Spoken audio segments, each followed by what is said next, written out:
Bismillahirrahmanirrahim. Alhamdulillahirabbil wassalatu wassalamu ala asyrafil anbiya'i wal mursalin wa ala alihi wa sahbihi ajma'in. Hari ini kita sambung baca kitab Syekh Muhammad bin Abdul Wahhab, Kitab Tauhid alladhi huwa haqqullahu 'ala al-'abid. Assalamualaikum dan salam bahagia saudara-saudari para penonton yang budiman sekalian. Sebagai sambungnya saya nak sebut di sini bahawa mungkin ramai tidak sedar apabila saya telah baca sebahagian daripada permulaan kitab Syekh Muhammad Abdul Wahhab hari Jumaat lalu.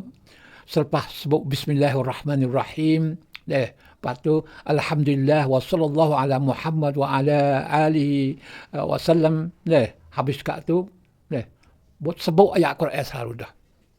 Ini cara penulisan yang digunakan oleh Syekh Muhammad Abdul Wahhab.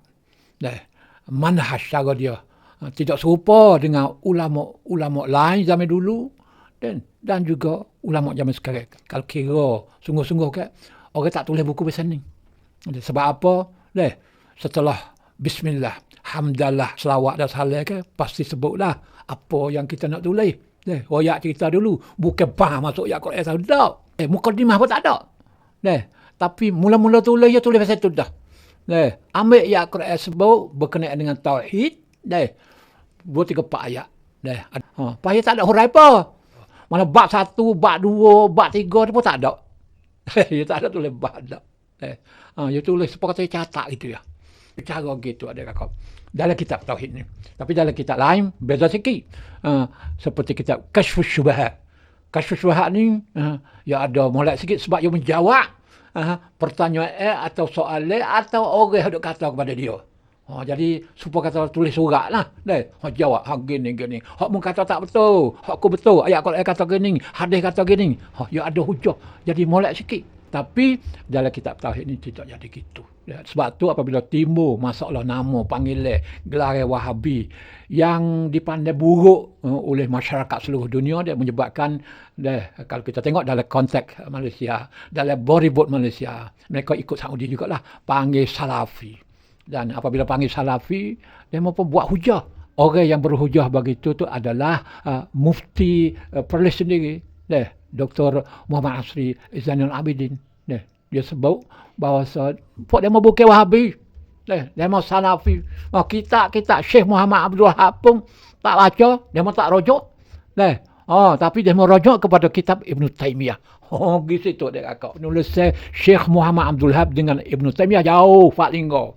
Hak ni bukan orang yang mahu menulis dan menulis dengan cara atau pendekatan atau manhaj penulisan yang betul. Tak.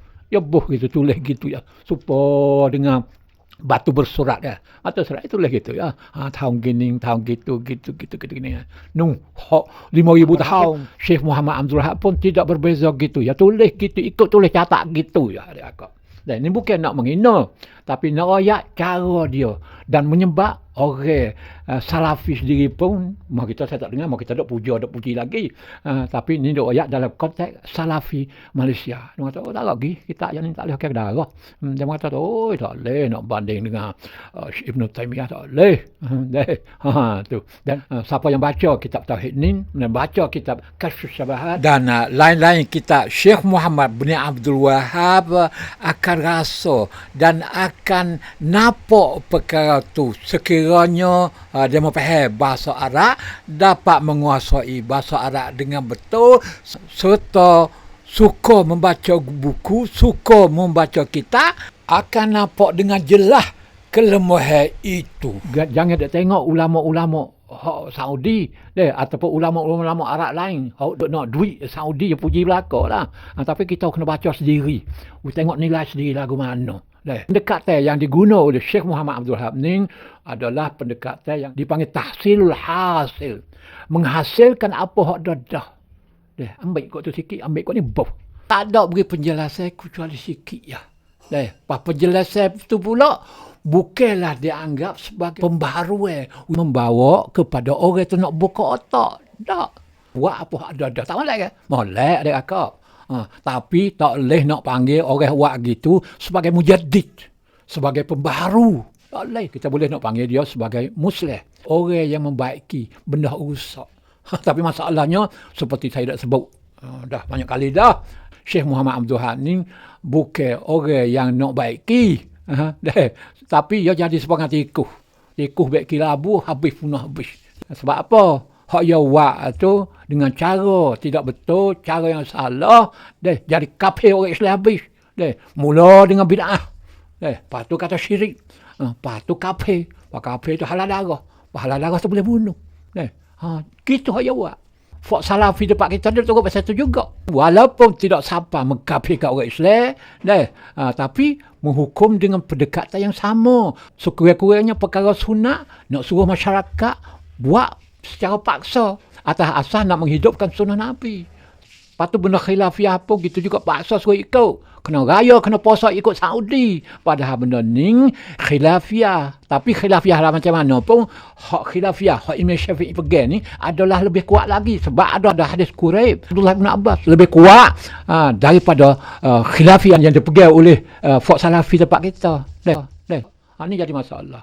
Pak kita ni, dia tulis mengikut kajian Fak Salafi Saudi sendiri. Katanya dia buat di Basrah.